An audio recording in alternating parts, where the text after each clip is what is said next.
Welcome. I'm Lori Lee Binstock, and this is a Trauma Survivor Thrivers podcast.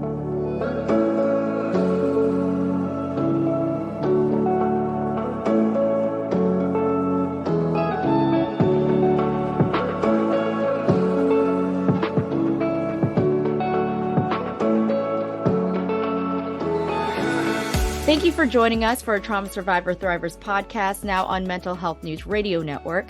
This podcast is also available wherever you get your podcasts, but I do suggest checking out Mental Health News Radio Network to find all your podcasts related to mental health. Today's guest is Justin Woodbury, victims of abuse advocate and author of Sheltered But Not Protected, a memoir about a young boy growing up in the independent Fundamentalist Baptist church, the sexual, mental, and emotional abuse he experienced, how he escaped, and his journey to find healing and forgiveness. Justin, thank you so much for joining me today. Thank you for having me. Appreciate it. My story is similar, but not, but we can definitely get into that. But Okay. could you share your story, a little bit about your story with my audience? Yeah, for sure. So the quick version of it is I grew up in the independent fundamental Baptist church. It was cultish. It was so cultish that even other strict churches called it a cult. But the basis of the church was, it was all what would be called first generation Christians. So my parents and the pastor and other people that started the church grew up in the hippie movement, sex, drugs, and rock and roll, and they experienced a lot of pain as a result of that. And so they started a church, and their whole goal was to protect their kids and other people in the church from having experienced that same pain that they experienced. So both of my parents were sexually abused, and they attribute some of that to growing up in the world and stuff like that. So they wanted to protect us from that. So they told us that if we followed a certain set of rules and principles, like stay away from TV, don't go to the movie theater, women had to wear short dresses, we couldn't associate with people outside of the world, we couldn't listen to worldly music. If we followed these certain sets of rules, we would be protected from the same pain that they experienced by not following those rules. And so that's the way we grew up. But what they didn't realize until it was too late, that the very things they were trying to protect us from happened right within that very sheltered environment, right within the church. And so my story is, when I was 13 years old, my mom's best friend started grooming me. We find that out later, years later. A couple of years after that, there was a sexual incident. And then when I was a junior in high school, it turned into a full-blown sexual abuse situation. I used to call it a sexual affair, but affair makes me think of two people that are consenting, and it was definitely not that. So that happened. It culminated when she started conspiring with me to kill her husband so we could be together, because our church didn't believe in marriage and divorce. So she couldn't divorce her husband and be left with 3 kids. She needed to kill him so we could be together. And so that's kind of when it peaked. And then there's stuff that happened after that, but that's the quick version. Wow. And I'm curious, in the grooming process, which as a victim, especially as a child, you don't really know what's happening. Did she make you feel uncomfortable? Were you creeped out like around her as a kid before any of the abuse actually happened? Not even a little bit. Yeah. That's a good question. So, she was just a family friend. She was my mom's best friend. She was in a church where it was kind of children should be seen and not heard. She was an adult who sat down and took interest in what I was interested in, and would ask me about things that I was wanting to talk about and talk to me about those. So I actually liked her. I liked being around her. She was a really cool person that I felt got me when all the other adults did not get me. So I did not feel one bit uncomfortable when leading up to that for years. Wow. Yeah. And I think that's the thing with grooming. That's how people kind of get you. And that's a really scary thing. Your title, Sheltered But Not Protected. It's so fascinating to me. For myself, I was very sheltered as a child. I was told that the outside world, like you, is bad. Bad things happen out there. will protect you here. However, I was actually sexually abused by my father. And so, growing up in that environment, thinking, okay, it's really bad out there, but I'm living in my own personal hell. What is there to live for? I was extremely suicidal at a very Yes. young age. Yes. How did you get through that? It's interesting. I think that and I say this often when I give talks and stuff, but I think the Me Too movement has come so far, and I'm so thankful for, I was just recently at an event where the judge who presided over the Rachel Denhollander case and the Larry Nassar case. I can't remember her name, but anyways, I was at an event there, and she talked about that. I'm thankful for strong women who have stood up and said, "Hey, me too." And I think it's come so far, and I think it has a long ways to go. Mm. I think when it comes to male sexual abuse, men don't talk about it. It's not cool. I'm not an anomaly for having a story. There's a lot of sexually abused males. I'm an anomaly for telling my story because a lot of them won't do it. And so I think there's a different view on male sexual abuse, that when I was going through it and it was happening to me, and even years afterwards, actually for several years afterwards, until I actually held my son in my hands and realized, whoa, this was abuse. Up until that point, I just saw it as something I had done wrong, that was consensual, and Mm. and people who found out about it were high-fiving me and saying, "Man, I'd give anything to have an older woman teach me about sex." And I mean, she was I hate to say this, but she was my first. I learned everything from her. Up until what happened with her, I had never touched another girl. I had never even had a girlfriend. And so as a junior in high school, she became my first of everything. And unfortunately, my last. There's certain things that I still don't do to this day because of that. So I guess to answer your question, Laura Lee, it didn't even affect me until I was in my 30s. Oh, wow. I mean, consciously affected me. It subconsciously affected me a lot. I mean, there's weight gain and just bad habits that I turned to, but consciously, it didn't really affect me too much until I was in my 30s, and we had our first child. So I can't speak too much to how I felt when it happened, because, like, again, part of the story was that the church found out. I was church disciplined. She was church disciplined. I had to apologize to her husband for stealing his wife. She had to Oh my apologize to my goodness. parents for what she did. And so the whole thing was handled where, yeah, I mean, my pastor scored the blame 49 to 51%. So I was to blame for 49% of what happened, because I wasn't a Joseph in the Bible, which means I didn't run. And she was 51% responsible because she was the adult in the situation. So um, Wow. with all those things being said, I experienced guilt, but not what probably you experienced, and so many other survivors experienced, just because I was a guy, she was a woman. And it was, I call it the Stifler's mom effect. I mean, they make movies out of the situation that happened with me. The thing is, it's not cool. It's not the male sexual rite to passage. It hurts. It affected me in ways that I'm still learning about. Um, so I don't know if that answers your question, but that's, No, it's perfectly. No, I completely understand. I actually disassociated and realized what had happened to me in my 30s. okay. You So know, maybe that's what happened too. I disassociated. Yeah. I thought that was just something that happened, and other behaviors, I guess, if you want to call it PTSD, the symptoms of what had happened, I separated that. I just thought I Yeah. was just not a good person. Something Yes. was wrong with me Yes. Yes. for so long. And for me, that affected me. I got into drugs and alcohol. Do you mind sharing how it affected you? I know you said you disassociated and Yeah. you subconsciously didn't really think about it, but were there things or like you said, you're still learning about, Yeah. that really affected you into adulthood? Yeah.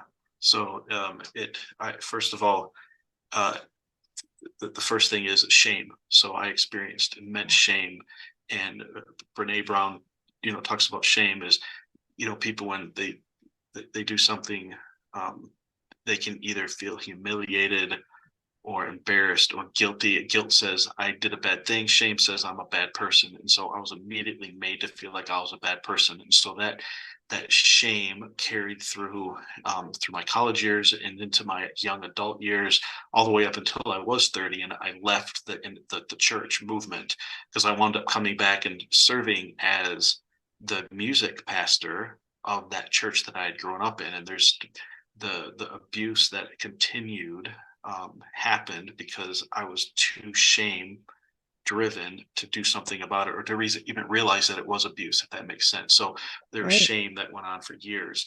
Weight gain.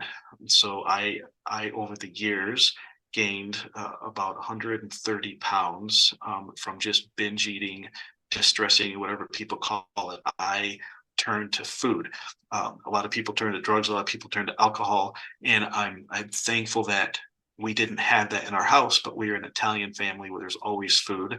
And if overeating was as lethal as overdosing on drugs, I would have been dead thousands of times over. Until I was obese. I could barely make it up the stairs. I was so big. And so those two things were the worst. I think that happened. And then when I got married, I didn't realize all of the sexually related things that would happen with my wife, that I did, triggers and stuff like that happened constantly, and sometimes still do. Wow. Yes. I mean, it bothers me that they gave you took 49% of the blame there Yeah, yeah, for that. I mean, how does that sit now? it's ridiculous. I mean, I I have come so far in my healing journey that I recognize that as just untrue, horrible thing to say to somebody, but it took years to get to that point. And even though I can recognize it clearly in anybody person, no, you can't give consent. Minors can't give consent. There's victims and there's predators. If you're a victim, then you're 100% not responsible. I recognize that so easily in every story I read about. Sometimes I still struggle with recognizing that in my own story, but I've come so far with that. But again, at the time when the blame was scored, I was like, yeah, you're right. I could have said no. I could have ran. There's so many things I could have done, and I chose not to. So I am to blame. I mean, that shame was there. I was a Mm, bad person. yeah, no, I believe that. You said that it was when your child was born. Is that when you figured out that you needed to get help, or were you getting help before then? No, I didn't even realize I needed help then. I had a shift in thinking to where I went from being resentful, feeling guilty, whatever, to then just anger. Anger is what drove me to write my book. Uh, I thought it was something different, and eventually, by the time I published it, I had worked through that. But looking down at my son, his just beautiful as a first time parent, his beautiful face and his small features and everything, I just became overwhelmed with this sense of protection for him. And right at the same time, I thought, oh my gosh, this is not what I experienced. My parents failed in protecting me. And I just became so angry. But it wasn't until writing my book and wanting to not write the book from a place of anger, but out of a place of healing and forgiveness. I mean, it took me Mm, several years to write the book because of I know I could just write a book out of anger, expose a bunch of dirty laundry of other people because I mentioned names in the book and tell situations. But I didn't want to come from a place of that. I wanted to come from a place of forgiveness and healing, not realizing that healing is a journey and that everyone is still on their healing journey, that they've been abused. I don't think it ever stops. But it was then when I thought, you know what, I need to get some counseling. And I went and got counseling. But yeah, wow. When how old were you when the church intervened and, they placed their blame where they yeah, will? yeah. So I was 19. So, Mhm. so what had happened was after I graduated from high school, and by the way, what when everything kind of ended, uh, Carolyn, my abuser, she said, by the way, if you ever repeat anything that ever happened, I will completely deny it. Nobody will believe me or believe you. Everyone will believe me because I'm an established. I mean, she was the model housewife, mother, churchgoer in our church. She was in the nursery. She taught Sunday school.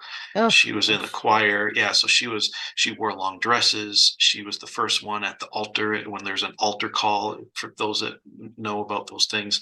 And she was always crying, wanting to do better for her husband and stuff. So she's like, nobody will believe you. Everyone will believe me. So you better not repeat it. So I didn't. I wanted nothing to do with it. Well, my freshman year at college when I was 19, I actually my uh, so something happened. If I can just give a little bit of context, yes, please. when when I graduated from high school, two things happened. I was homeschooled.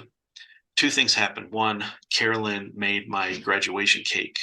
My mom had no idea what had happened, and Carolyn had been begging her, please let me make your son's cake. I'll do it for free and whatever. So she made my cake. And so I remember at my graduation party, her being there and me not eating my cake because I didn't trust what in the world I just had all Mm, these thoughts of what she could have done to that cake. So I didn't eat it.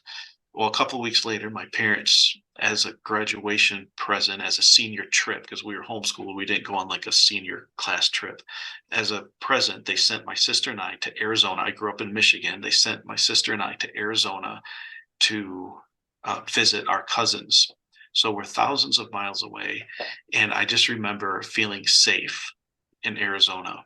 mm, Well, we walked in one day after being outside with our cousins, and my aunt came to us and she's like, hey, Justin and Shannon, my sister's name is Shannon. He's like, Justin and Shannon, you've got a postcard from Mrs. Carolyn Mathia.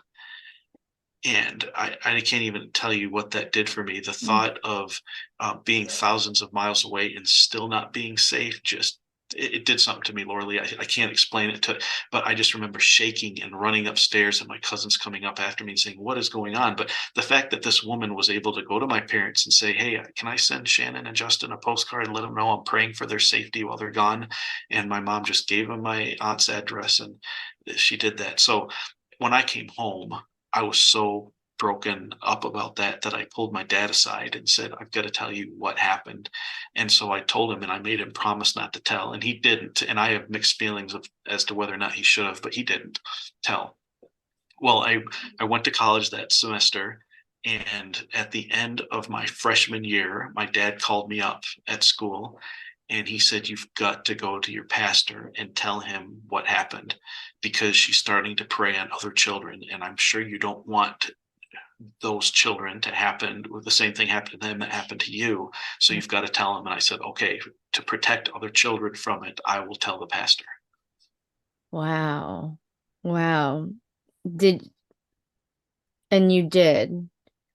I And did. what, and then that started the whole, and then I'm assuming this didn't go to the police department. Oh, this was handled within. And yep, exactly. was she still hanging out with more, what you said she worked in the nursery, was she Yeah. still around other children? Up to that point, she was, yeah. And so you're right. It wasn't, even though my pastor by Michigan law is a mandated reporter, Right. it was not reported. They swept it under the rug. It didn't even go before the church. But like I said, I was church disciplined. She was church disciplined. So she was not, when he found out, um, she was not allowed to work in the nursery. And they eventually left the church, joined another church, and she was plugged right into that church. I mean, there was Mm. my pastor never called that pastor of the other church to report her. So she did her damage at our church and then just moved on to another church. But yeah, there's no accountability there once she left our church. You said that she was a friend of your parents or your mother. Yeah, yeah. Once this got out, what had happened? Did you feel like you had the support of your parents? Yes.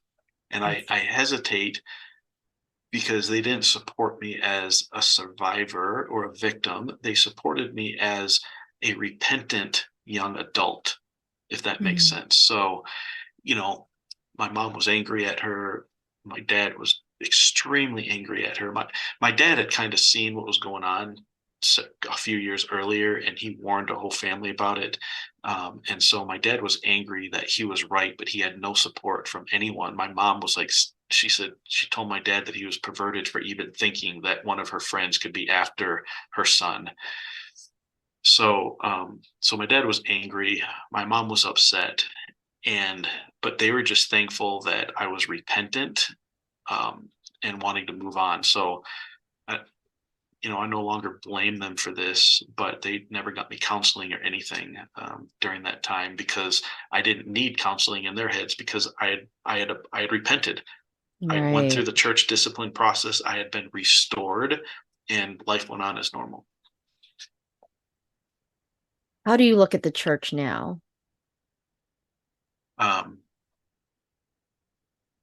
I think a lot of churches are a predator's playground.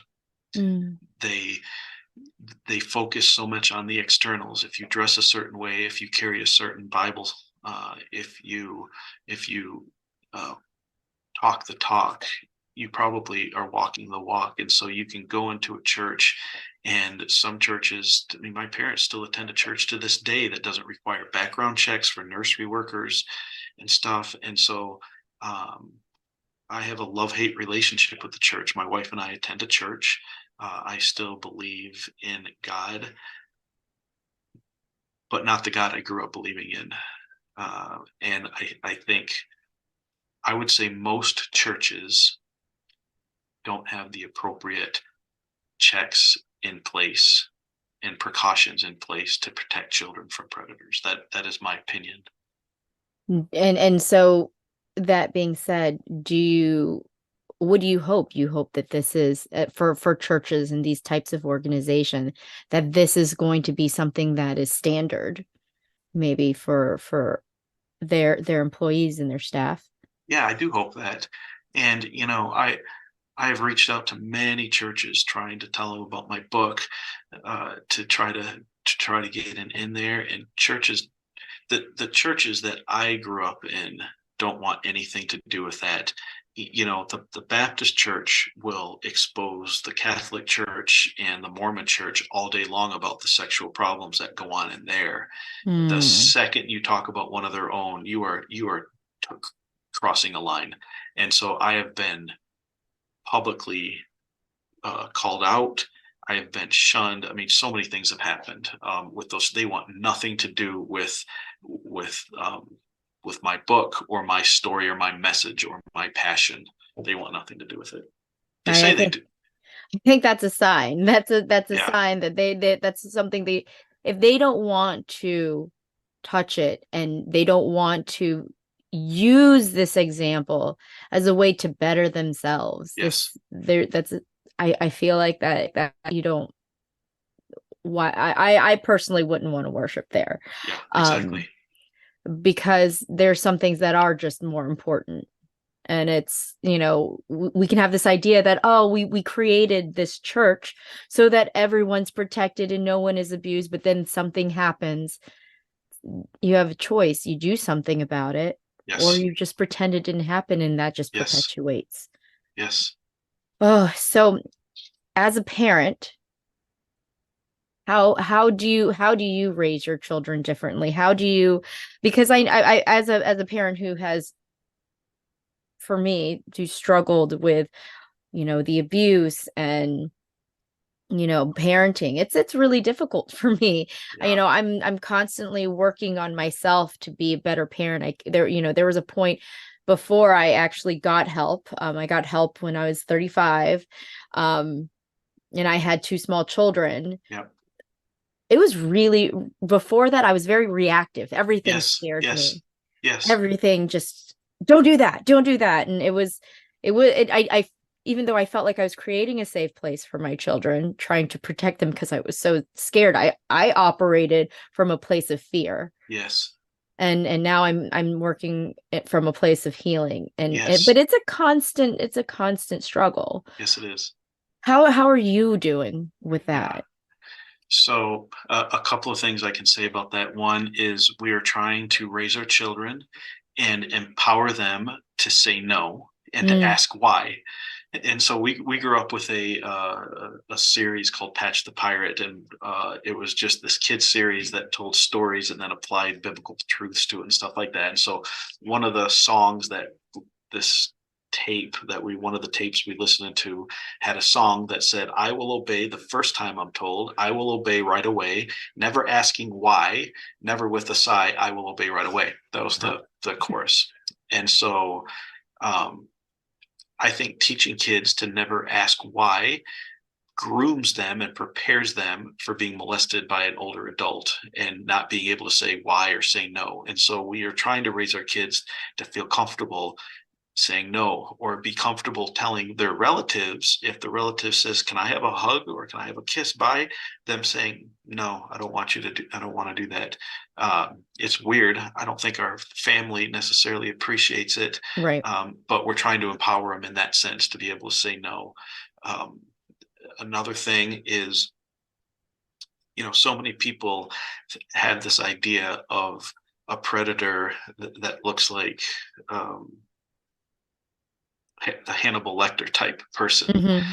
And so I remember a couple of years ago when Target opened their bathroom policy for transgender people to pick the bathroom of their choice and whatever. I remember people getting on there and saying, "If I ever see some transgender man coming into the women's bathroom, I will beat the crap out of him." It's just this angry, hateful Right. thing. And I have my own opinions on that, but I wrote back and I made a post about it. And I said, "You watch the transgender person do it all you want, but I'm going to be watching the nice looking dressed man that uses the men's bathroom and then molests my kid," because that's what I experienced. So Mm-hmm. if I go to a church, I'm not worried about the guy that is not dressed nicely or is acting a little weird or creepy or whatever. I'm worried about the guy that comes up and introduces himself to me and wants to get to know me and wants to have her family over and stuff. So I'm a little bit weird probably in that, but Nope. I mistrust the people I'm closest to more than the people I'm not. And it's not like I live my life in mistrust, but my guard is never. I never let my guard down around the people I trust the most, if that makes sense. I mean, outside of my wife and stuff like that, but Right. Right. close friends, family members, I just keep an eye on that because they're the ones who are most likely to offend and to molest. And that's what happened to me. My mom's best friend, a family friend that came over all the times she babysat for us. Like it's just, that's the way I am. So that's how I raise my family. It's how I raise my kids. I don't feel like I live in a life of suspicion or fear. But it's just always keeping my guard up around my children. Yeah. Yeah. I mean, I was abused by my father. So Yeah.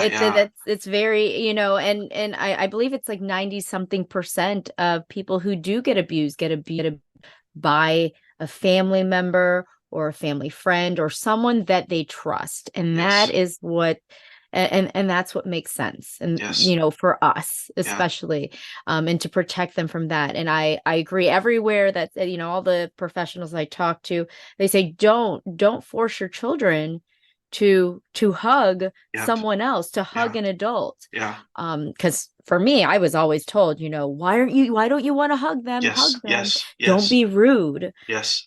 And that really that just taught me the wrong way. And I'm still undoing these behaviors in my head. It's funny, before I got on this call, I had a therapy session with my therapist this Oh, morning, and I'm still undoing a lot of the whole idea of being curious. I was never allowed to be curious. I was yes. considered the why child. I was the Mm, annoying child who always asked why. And they really killed my spirit and my yes. curiosity and things.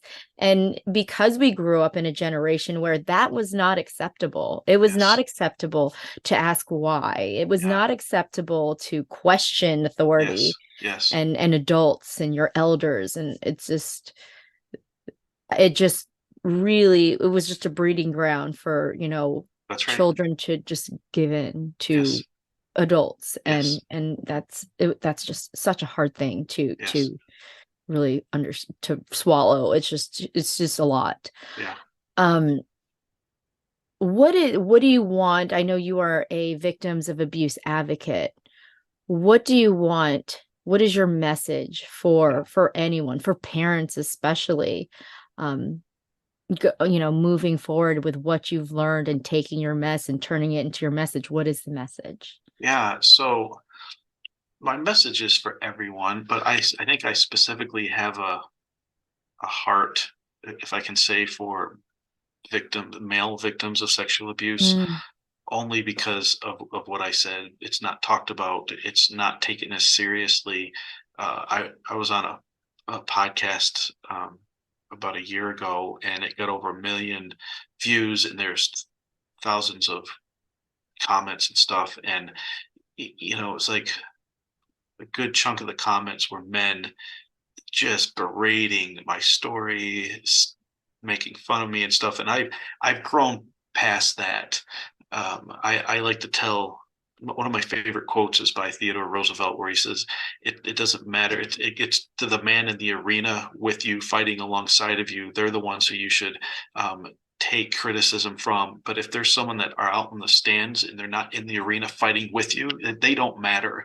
And yeah. so I've learned to become um, shame resilient, I guess you could call that, to that. But just my message to male survivors is that it's not okay, that me too, to them.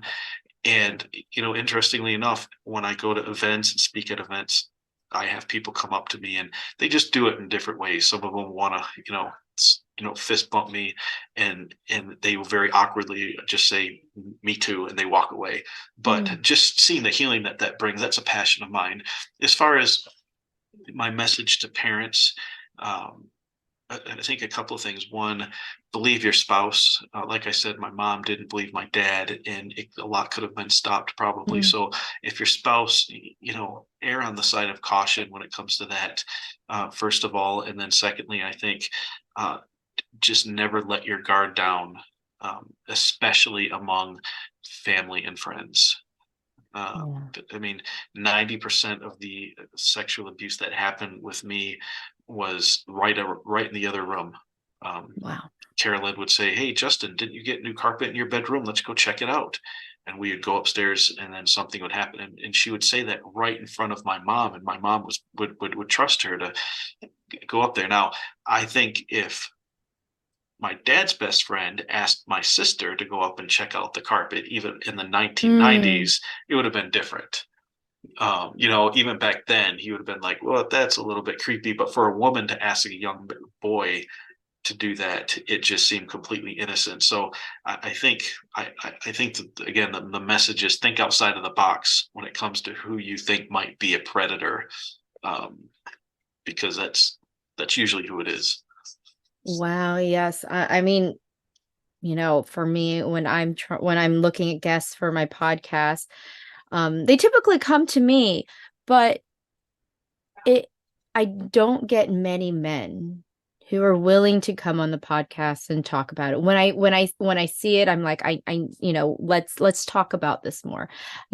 Men get abused too, and I feel, Right. like you said, like this whole Stifler's mom Yes. situation, Yes. and that's not how it's supposed to No. be. And it's a shame that throughout the 90s, like that was a cool thing. And I can't Yes. imagine someone who was just like, yes, that happened to me, but I have to pretend that I really liked it That's because right. I what how do we do that? How do we change that narrative? Y- You know, um, I think one person at a time right now. I I personally think, Lori, in the next couple of years, there's going to be a Me Too male Me Too movement. I've talked to some other survivors and some other people, and they think that's starting to become a thing. I think probably my story, is a little bit early when it comes to that, but I have no doubt that in a couple of years I'll probably be um, contacted and stuff. But I think awareness is going to change that. And then I really think more people like myself, and you know um, people say that I'm brave, and I don't feel brave one bit. I feel passionate to share my story, to help people heal, and to help parents help their children, keep their children from something that happened to me. I don't feel one bit brave. I do feel vulnerable every time I get on a podcast, every time I get up to speak. It's extremely vulnerable. Um, but I guess the answer is that more people willing to be vulnerable and speaking out is really, I think, what's going to change. I mean, look what happened with the Larry Nassar case, when one person like a Rachel Den Hollander spoke up, and then hundreds of victims came forward, and that really kind of propelled that Me Too movement forward. I know that's not the original ones. I forget who the celebrity was that started that, but it just takes one person to speak out and another person, and I think it just spreads. Right. It's a domino effect of healing and Exactly. Yep. sharing your story. I Yeah. absolutely agree. Is there anything else that you would like to add? Yeah. I don't want to be cliche, but I can say that looking back over the past 25 years, that in my situation at least, that time and counseling, the correct type of counseling, has healed a lot. And I wouldn't say that time heals all, but I think time does heal. I mean, I'm sitting in an office. My shades are down, so you can't see out. But there's beautiful Rocky Mountains behind me.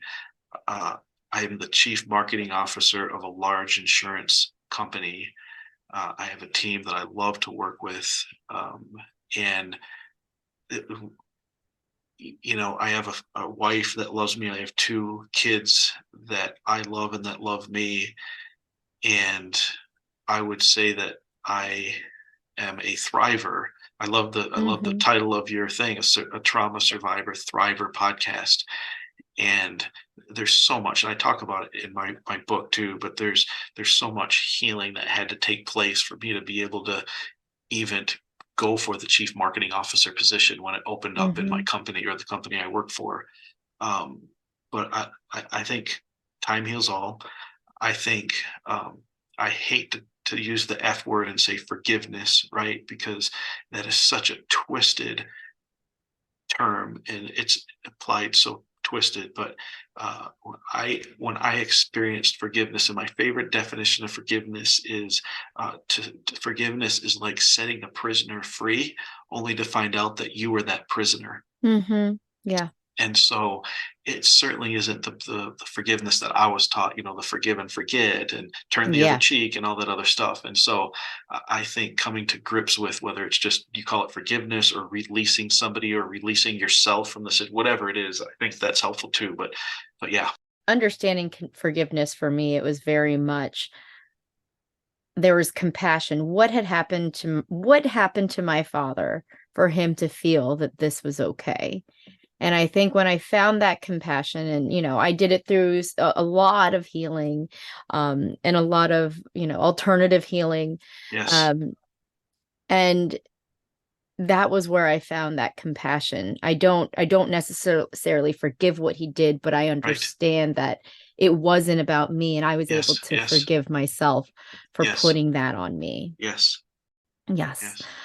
Well, thank you so much. I am so grateful that you came on and shared your story. You are truly a thriver, a trauma survivor thriver. And so I'm so honored that I had you come on my show. So thank you. Thank you, Laura Lee. I appreciate it. Absolutely. That was Justin Woodbury, victims of abuse advocate and author of Sheltered But Not Protected. For more information on Justin and his book, check out the show notes. November's issue of Authentic Insider is out. Check out Authentic Insider at traumasurvivorthriver.com. That's traumasurvivorthriver.com, as well as past episodes of a Trauma Survivor Thrivers podcast. If you haven't already, please subscribe to my email list to get Authentic Insider magazine in your inbox monthly. We will be taking a break for the holidays, and we will be coming back strong into the new year with a new episode when we discuss human trafficking with No Trafficking Zone president and human trafficking advocate, Jacquelyn Aluotto. You've been listening to a Trauma Survivor Thrivers podcast. I'm Lori Lee Binstock. Thank you for being a part of the conversation. Take care.